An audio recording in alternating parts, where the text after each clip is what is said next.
נדבר לנושא של ראש השנה, בעזרת השם מתחזק ברוך ביחד. אתה אדוני מלך העולם, בורא מיני מזונות. אמן. אבל לפני זה נספר איזה מעשה אחד של מסירות. כתוב בספר הפרשת שבוע, פרשת אהבת, בספר אהבת חיים, על הפרשה שלנו. יש 3 פרשיות עכשיו אחד אחרי השני. יש את הפרשה, יש לנו עכשיו שהשבוע הבא, השבוע הזה פרשת ניצבים, נכון? ולפני שבוע היה כי תבוא, ולפני זה היה כי תצא. זאת אומרת, זה רמז, 3 פרשיות האלה יש רמז יפה מאוד. הוא אומר שבפרשת כי תצא היה, על מה זה מרמז? זה אומר שזה כי תצא למלחמה על אויביך, זה אויבו של האדם שהולך איתו כל הזמן, אחד מהשמות של היצר הרע זה אויב. אז כל השנה בן אדם צריך להתמודד איתו. כל מיני דברים שיש, שסה, 365 מצוות לא תעשה, עניין של המידות, בן אדם לחברו, כל הזמן בן אדם נמצא במלחמה, בהתמודדות עם היצר הרע. כי אם לא כן, גם התורה, אם לא היה יצר הרע בעולם, גם התורה לא הייתה ניתנת. למה? החכמים אמרו שהקדוש ברוך הוא אומר, בראתי יצר הרע בעולם, בראתי לו תורת תבלין. אם בן אדם אין לו צורך להתמודד עם היצר הרע, אומר גם את התורה לא היינו מקבלים. למה? שאתה צריך להתמודד, אז יש לך שכר. אם אתה לא מתמודד, אז אין לך שכר, אין לך מה להתמודד, אין לך מבחן לעמוד בו. אין לך ציון. 0 תמיד, זה עומד על 0. אבל כשיש לך מה להתמודד יצר הרע, אתה מתגבר עליו ומקיים את המצוות, ומצוות לא תעשה, לא תגנוב וכו'. לפעמים יש לבן אדם פיתויים, והוא עומד בהם, אז פה הוא התמודד עם היצר הרע, ולכן מגיע לו שכר. אבל אם לא היה לו יצר הרע, לא היה גונב, לא היה עושה שום עבירה, חד ושלום. תמיד, כולם היו צדיקים, ועמך כולם צדיקים. אבל כשיש יצר הרע, אז כל אחד מאיתנו מתמודד איתו בדרך אחרת. כל אחד לפעמים נכשל, לפעמים מצליח. אם נכשל, אז צריך להתחרט, לעשות תשובה על מה שנכשלתי. ככה כל הזמן, כל החיים שלנו. אז זה אומר, זה מה שמרמז בפרשת כי תצא למלחמה על אויביך. כל השנה אנחנו מלחמה על מי? על היצר הרע. אחר כך, כי תבוא. פרשה אחרי זה כי תבוא. מה זה כי תבוא? מלשון תשובה. שתבוא, תשוב.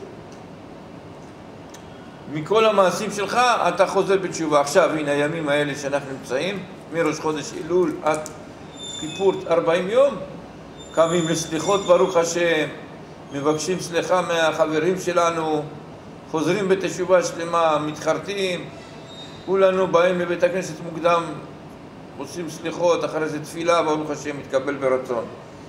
אחר כך מגיע פרשת שבוע ניצבים. מתי זה ניצבים? כולכם לפני השם, תפכם, בניכם, בנותיכם, מה? זה העניין הזה של יום ראש השנה או כיפור, שאנחנו ניצבים, מה? למשפט. זה יום המשפט, זה פרשת ניצבים. שזה אומר ששלושת הפרשיות האלה, הוא רומז על הבן אדם עצמו מה קורה איתו במשך השנה ומה קורה איתו בימים האלה ומה קורה איתו בראש השנה שיש לנו, כולם עוברים לפני בורא עולם, כל העולם כולו, לא רק עם ישראל. עוברים למשפט לפני הקדוש ברוך הוא. ואז כבר פוסקים את הדין. אנחנו מתפללים שהקדוש ברוך הוא יישב מכיסא דין לכיסא רחמים. זה אחד הסיבות, הזוהר הקדוש פרשת שבוע שעבר אומר, למה יש יומיים ראש השנה? למה? יש כמה סיבות. יש אומרים שזה בגלל ספק, אבל החכמים אמרו שיום ראש השנה יומיים, זה יום האריכתא, יום ארוך. הדינים שלו להלכה לא כמו יום שני של גלויות. גם שם יש יומיים. שם זה יותר צד של ספק, אז יש מקום להקל ביום השני, אבל פה בראש השנה יומיים זה כאילו יום אחד, 48 שעות, יום אריכתא, יום ארוך. אחת הסיבות שהזוהר הקדוש אומר, הוא אומר תשמעו טוב, משהו מפחיד. הוא אומר שיום אחד, אם היה יום אחד ראש השנה, זה היה רק יום של דין, של יצחק, גבורה. ידוע שאברהם אבינו זה חסד, ויצחק זה גבורה. יעקב זה תפארת. אז עכשיו, אם היה יום ראש השנה, גם תקיעה בשופר זה כנגד אלו, עקדת יצחק, אלו של יצחק, העיל שהקריב הקדוש ברוך הוא, הקריב אברהם אבינו, סליחה. אבל בכל מקרה, אם היה יום אחד של ראש השנה זה כנגד יצחק, כנגד דין. זה רק מידת הדין. לכן באו חכמים והוסיפו עוד יום אחד, שיהיה מידת הרחמים, מידת החסד ורחמים, למתק את הדין. הבנתם? אם היה יום ראש השנה רק יום אחד, זה היה רק דין בלבד. יצחק, גבורה, דין. אבל בגלל זה חכמים קבעו עוד יום נוסף, שיהיה מידת הרחמים וחסד, בשביל למתק את הדין. והזוהר הקדוש אומר שם ממש דבר מפחיד. הוא אומר שאם חס ושלום היה ראש השנה יום אחד, שזה דין, העולם היה עלול להיחרב חס ושלום. סכנה גדולה. ככה הוא מביא שם, אני פעם ראשונה שראיתי דבר כזה. בשביל זה, זה אחת הסיבות שראש השנה זה יומיים. אז עכשיו רציתי לספר, אמרתי לכם שרציתי לספר איזשהו עניין של מעשה, של מסירות. מסירות נפש. כדרך אגב, ללמד אותנו יסוד, שהקדוש ברוך הוא, כל מצווה שאנחנו עושים, צריך לעשות את זה מעומקא דליבא, מעומק הלב. ותמיד לדעת שאנחנו לא עושים את זה בשביל חבר שלנו, בשביל שאנשים יגידו כל הכבוד לו, עושה איזה מצווה, תורם כסף. לא.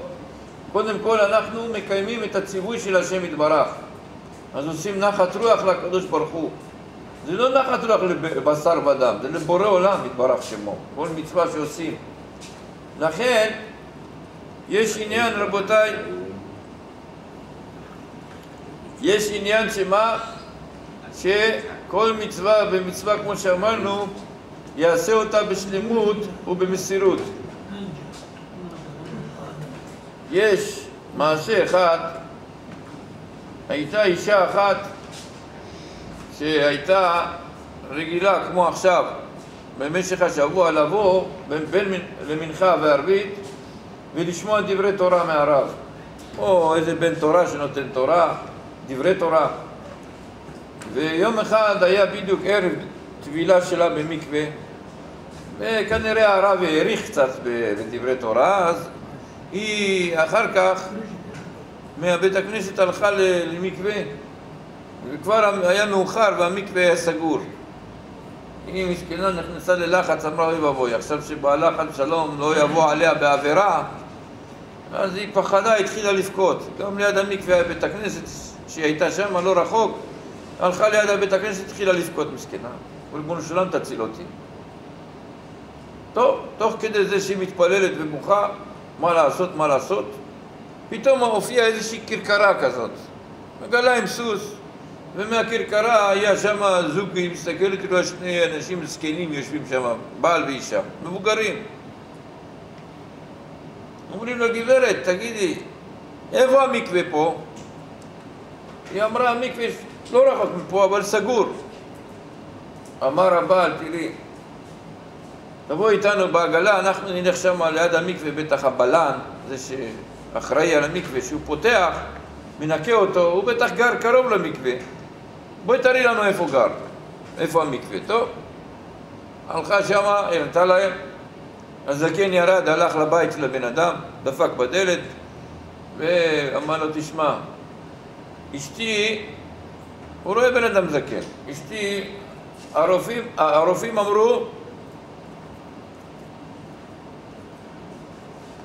הרופאים אמרו, שהיא צריכה לטבול במקווה, להתקלח טוב ולטבול במקווה. אז אני מבקש, תודה רבה, אני מבקש ממך, הוציא לו כסף, הוא אומר לו, אני יודע עכשיו שזה לא השעות שלך, כבר מאוחר, אתה סגרת, אני מבקש ממך שאתה תפתח את המקווה, שאשתי תוכל לטבול. הוא ראה כסף טוב וזה, אמר בסדר. בא איתם שמה, פתח להם את המקווה, אשתו מבוגרת, זקנה, אמרה לאישה הזאת, האישה שם הייתה גם, שלא הספיקה לטבול. אמרה לה, גברת, בואי, תעשי לי טובה. אני פוחדת להיכנס לבד למים, למקווה, אני מבוגרת, קשה לי. תבואי, תעזרי לי. להיכנס למקווה. טוב, היא הלכה, אז האישה הזאת אמרה, אמא, אני כבר מקווה פתוח, אז אני גם אטבול, מה? ברוך השם. היא גם טבלה איתה, ואחרי שטבלו בוודאי התלבשו, שילם לו והם יצאו משם. אמרו לה, גברת, בוא ניקח אותך הביתה, חושך, ניקח אותך הביתה. טוב, בדרך הם אומרים לה, גברת, את יודעת מי אנחנו? האישה מדברת איתה, המבוגרת. אומרת לה, אנחנו אברהם ויצחק, אברהם ושרה, סליחה. ואנחנו, הקדוש ברוך הוא שלח אותנו מעולם האמת, בשביל שראינו, שרה אומרת לה, ראיתי שאת, יש לך מסירות, למרות שמעיקר הדין, את לא חייבת לבוא, לעשות, לקבוע עיתים, ללמוד תורה. אבל ראיתי שכל כך את אוהבת את זה, אין איסור. אז בשלום אין איסור. אישה מעיקר הדין צריכה ללמוד את ההלכות שקשורות אליה. עניין של מקווה טהרה, לטבול, עניין של הפרשת חלה, בבית, כשרות, כלים, כל דבר, דברים האלה, הלכות צניעות, כל דבר איך להתנהג. אבל מעיקר הדין לקבוע עיתים לתורה, והגיד תבוא יומם ולילה כמו הגבר, כמו איש, יהודי, זה אין לה מעיקר הדין חיוב. לכן רבותיי, אז היא אמרה לה, שרה אימנו, למרות שאין לה חיוב, ואת ראיתי שאת כל כך מחבבת את הלימוד תורה, קבעת עיתים לתורה, זה עושה נחת רוח גדול בעולם, לבורא עולם. לכן הקדוש ברוך הוא שלח אותנו מעולם האמת, בשביל לעזור לך שאת היית במצוקה, שלא ייכשל בך בעלך באיסור, ובאנו מעולם האמת, תדעי לך רק מיוחד בשביל לעזור לך. ולקחו אותה הביתה ונעלמו. טוב, היא נכנסה הביתה, מזלה, ברוך השם, אפילו בעלה עוד לא הגיע. הלך כנראה איזה מקום, היה מאוחר כבר, ועוד לא הגיע הביתה. היא שמחה, אמרה ברוך השם, תודה לאל. אם הייתי בא בשעה כזאת מאוחר, מי יודע, היה מתחיל חס ושלום לעשות בלגן. ברוך השם, הכל בא על מקומו בשלום. כל זה היסוד, רואים המעשה הזה, רבותיי, העניין של המסירות. גם אנחנו צריכים להשתדל כל אחד מאיתנו עניין של מסירות של המצוות. כל אחד מאיתנו יש לו את הרמה של היצר הרע שלו, את העניין של הגאווה, עניין של כבוד עצמי שלו. כל אחד זה דבר טבעי לכל אחד מאיתנו. אבל בכל זאת, בן אדם צריך, איך אומרים, לשמור על פרופיל נמוך. לשמור על ענווה, נמוך. לא להקפיד. וזה אמר לי ככה, זה התייחס אליי לא יפה. זה בן אדם לא צריך להקפיד על כל דבר. אין לזה סוף. כמו שאמרנו פה פעם אחת, לקלקל יחסים בין חברים, בין אנשים, זה קל. אבל אחר כך, לך, תבקש מהבן אדם סליחה, אתה מתבייש, לא נעים לך, אז בשביל מה? צריך מאוד מאוד להיזהר. כל אחד מאיתנו לוקח איזה משקעים, איזה מטען על הגב שלו. אם זה מצד האישה, מצד הילדים, מצד השכנים מציקים לו, מצד הפרנסה שלו, מצד הבריאות שלו. כל אחד יש לו איזה חסרון, שזה מטריד אותו. דואג. אין, ככה זה. עם ישראל, תדעו לכם, זה אחד הדברים שאנחנו מובדלים מהגויים. הגויים אין להם דאגות כל כך כמו שאצלנו. יהודי יש לו יותר רגש, יותר אחריות כלפי עצמו, כלפי אשתו, הילדים שלו, המשפחה שלו. יש לו רגש, אנחנו חיים כל הזמן ביחד. כל הזמן מה נעשה, מה קורה. אצל הגויים להבדיל לא כל כך אכפת להם וקשורים אחד לשני. הבנתם רבותיי, זה הבדל. אנחנו יותר קשורים למשפחה, חברים, לשכנים, כולנו. מי? יש פה מישהו שהוא לבד? אז בשלום. יש לו שכנים, יש לו משפחה, יש לו קרובים. אצל הגויים הם יותר מובדלים, יותר קצת רחוקים מאיתנו. זה תפיסת עולם כזאת, מציאות כזאת. לכן כל אחד מאיתנו יש לו איזה מטען. אתה לא יכול לדעת. בשביל זה מאוד מאוד, רבותיי, אנחנו צריכים לעבוד על העניין הזה של אהבת הבריות. לדון את כל אחד מאיתנו לכף זכות. יותר להקרין אהבה אחד לשני. פחות להקפיד אחד על השני. בצורה כזאת, רבותיי, המצב בינינו יהיה יותר טוב. כל אחד מאיתנו צריך להסתכל על השני. זה יהודי. זה הבן של הקדוש ברוך הוא, וגם אני הבן של הקדוש ברוך הוא. אז זאת אומרת שאני והוא אחים. אז אני חייב להעריך אותו, לעזור לו, לכבד אותו, לאהוב אותו. ככה צריך להרגיש, רבותיי. חייבים לעשות את זה ככה. זה השורש של 12 שבטים של יעקב אבינו, ישראל סבא, זה היסוד. אנחנו כולנו מ12 שבטים, כל אחד מאיתנו מאיזה שבט. מי יודע, זה נסתר, הנסתרות לשם יתברך. אבל אנחנו, בני איש אחד אנחנו, לב אחד, אחים אנחנו. וזה הכוח שלנו, רבותיי. אתם יודעים, מפורדים, כל אחד במקום אחר, זה אין לנו כוח. עם ישראל, הכוח שלנו שאנחנו מלוכדים. זה, כולכם גם יודעים את זה, אני לא מחדש לכם שום דבר. האחדות שבנו, האהבה שלנו, זה השם יתברך, אוהב אותנו הרבה. זה המציאות, רבותיי, זה כורח המציאות.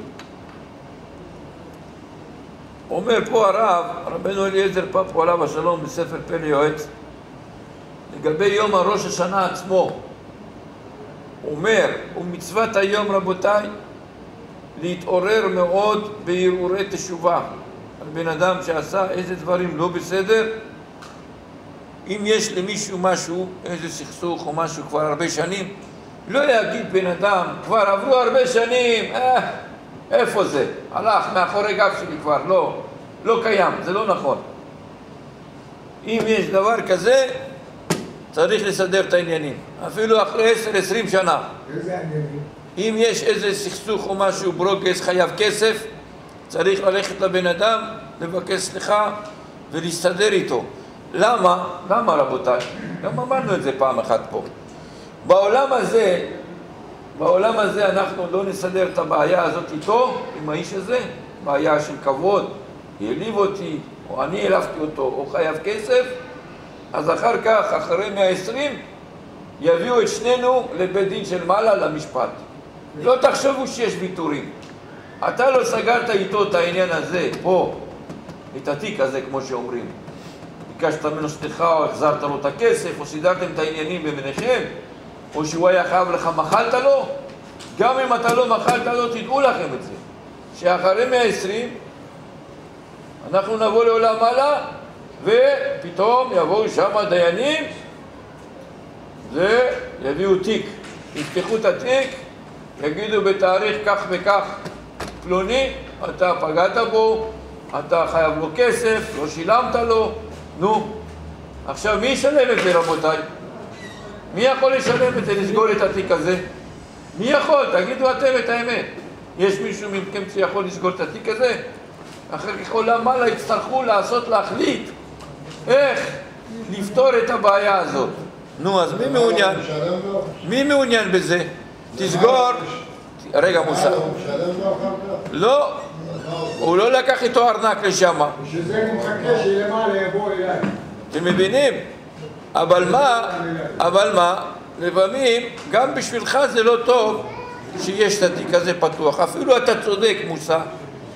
אפילו מגיע לך את הכסף, אבל אתה תצטרך גם להופיע שם ביחד, ומהעולם מעלה יחליטו עכשיו איך לתקן את הבעיה הזאת. ולפעמים התיקון בעיה הזה, זה לא כל כך טוב בשבילך. בשביל זה עדיף, תמחל. אבל זה שחייב לו, עולים למעלה ומדברים איתו, אין לו מה לשלם. מה העונש שלו למעלה? עונש שלו למעלה, לפעמים יש מעשה שאומר שמישהו, יש מעשה, איזה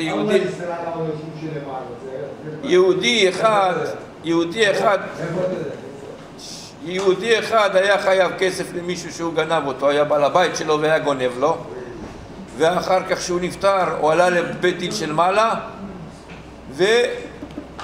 ואמרו עכשיו אתה חייב לו איזה סכום כסף גדול, והבן אדם שהוא חייב לו, בעל הבית עוד חי, וזה שלקח ממנו, גנב ממנו, הוא נפטר לבית עולמו. אז אמרו עכשיו אין ברירה, מה נעשה, איך תחזיר לו את החוב שלו? את הנשמה שלו, רבותיי, גלגלו אותו בסוס.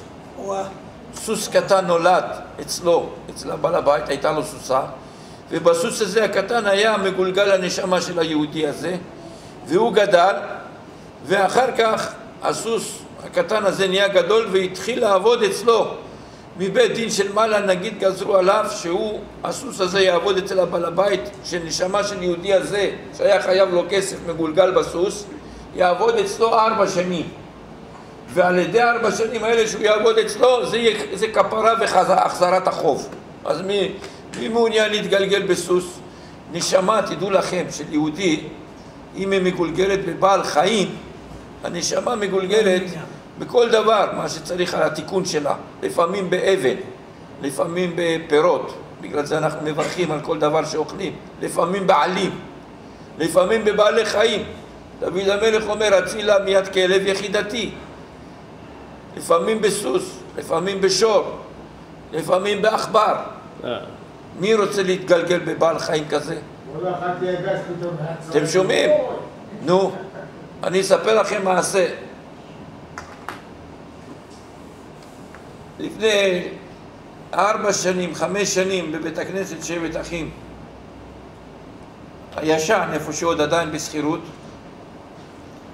אתם יכולים ללכת לשאול את אחד מהחברים שלנו, אם תרצו אני אגיד לכם את השם שלו. הוא היה בא ב4 בבוקר, עכשיו בזמן הזה של סליחות, לפתוח בית הכנסת לפני התפילה בהנץ. הוא אומר, הדלת של בית הכנסת פתוח, אור דלוק, הוא פותח. הוא אומר, פתאום מופיע חתול.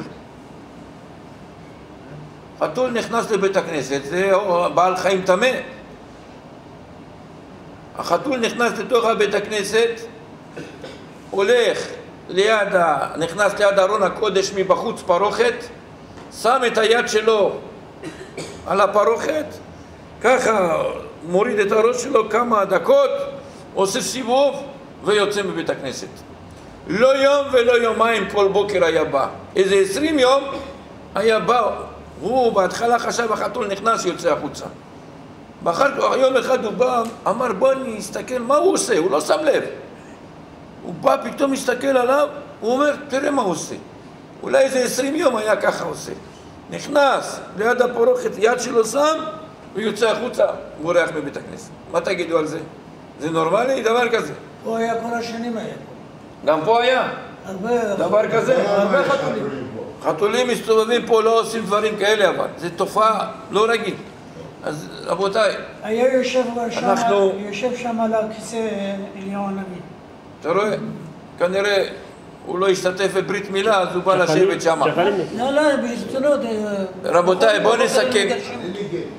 בואו נסכם רבותיי, כמו שאמרנו, אתם שאלתם מה יהיה, מוסא שאלת מה יהיה אחד כזה שחייב כסף בעולם מעלה, איך החזיר את החוב, אז נתתי לך דוגמה. ויש הרבה סיפורים כאלה שגלגלו בן אדם בשביל איזה בעל חיים או איזה דרך. זה כתוב בגמרא, זה כתוב? זה, המעשה הזה קראתי את זה בספר קדוש. אתה לא גירשת את החתולים? בספר קדוש אני קראתי את זה. אתה לא גירשת את החתולים? גילשתי, אני אומר זה כתוב, הנשמה מגלגל חיות. כן, זה כתוב. יש ספר, רגע מרדכי, יש ספר שנקרא שער הגלגולים של האריז"ל, ויש עוד ספר אחד, גם כן, שגם כן רבנו פתיה, זכר צדיק לברכה, צריכים לסיים, שגם הוא מביא כל מיני עניינים של גלגולי נשמות וכל מיני סיפורים מאוד מעניינים, איך רוחות מספרות, איך בן אדם, אישה, איש, עובר. ותדעו לכם, העניין של הגלגול זה תיקון, לפעמים עוד לפני שהוא מגיע לגיהנום, שזה, אומרים שגיהנום זה מקווה טהרה לצדיקים. אז לפעמים נאלץ, לבית דין של מעלה פוסקים לו, שצריך לבוא בגלגול בשביל לתקן עוד לפני שהוא יגיע לבית דין של גיהנום חס ושלום. לכן רבותיי, אסור לנו לזלזל. כן מרדכי, אין עוד הרבה זמן. רצית להגיד משהו? אני מספר בדיוק בזמן התשובה תמיד קמים בבוקר ב4, הרב אחד חזק, הוא רוצה לצעוק בשעה 4 לקום מהר לבוא לבית כנסת. בא אחד ערבי, שפך עליו פיפי מלמעלה, האדם הזה אבא שלי נשבע שהאדם הזה נהפך לא. היה? לכלב. נהפך לכלב, והכלב הזה התחיל לרוץ בין האנשים, מי שהרג אותו, הערבים הרגו אותו. הערבים ידעו שהאדם הזה עשה דבר כזה, הרגו אותו. איפה המעשה הזה היה? בעיראק. בעיראק. בעיראק יש הרבה סיפורים. זה דבר אמת ואמת, זה לא רק אבא שלי. ברוך אדוני לעולם, אמן ואמן. חזק וברוך. רבי חנניה בן הקשיא אומר, רצה הקדוש ברוך הוא לזכות ישראל.